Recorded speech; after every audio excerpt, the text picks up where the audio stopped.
Have you even read the first page of the Bible? I suggest you do. When reading the Bible, the first posture is also important. Whether you are learning tennis, table tennis, or golf, the first posture determines the rest.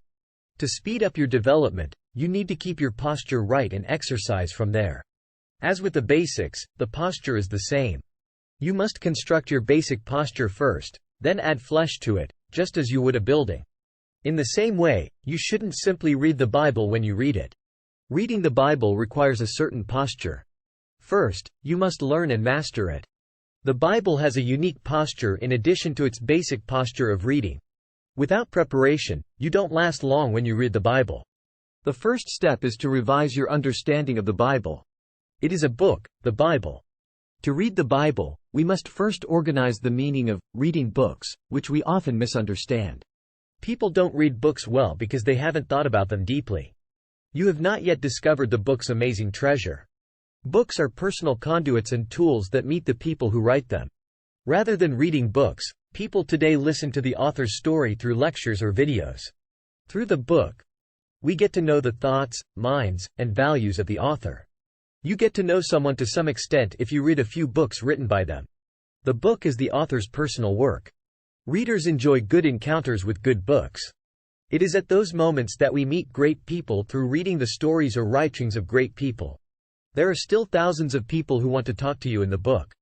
Just thinking about it makes you happy, doesn't it? When you feel lonely, read a book. Among them, read the Bible.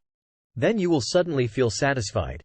I understand why Jews said to buy books by selling clothes.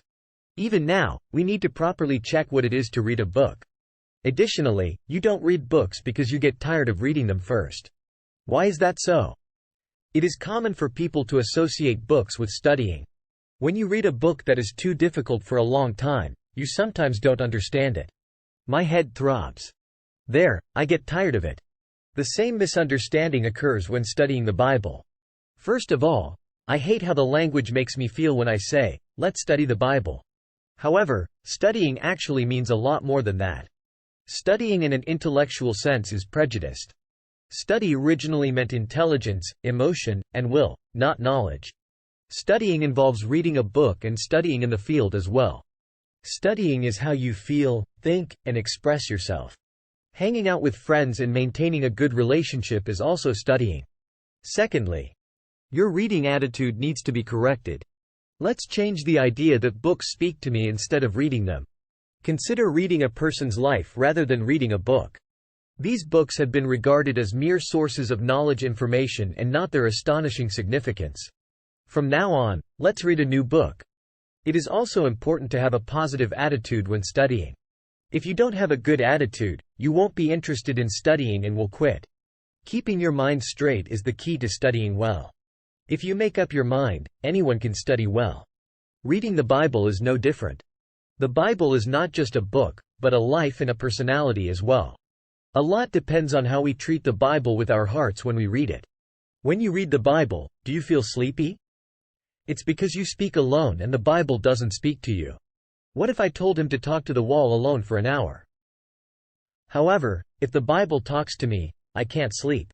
You will fall into the world of the Bible if you read the Bible while talking to it. Your heart is what matters most. Since the Bible is spirit, it knows exactly how you feel. Through our minds, we see what kind of mind we have. Don't forget, the Bible is also closed when the heart is closed. Anyone can read the Bible, but only those with a heart to hear can hear what it has to say. I don't think it has ears. The ears can only open when the mind is open. Would you like to enjoy reading the Bible? Would you like to taste the sweetness of the Bible? Then you must behave properly. After repenting, you should pray to the Lord for your heart and read the Bible. Doubts and qualms about God aren't answered in the Bible. Through prayer and a humble love for God, you will learn more from the Bible than just letters if you look at yourself before God. We will learn about 7 attitudes to read the Bible well next time. Please subscribe if you found this video informative.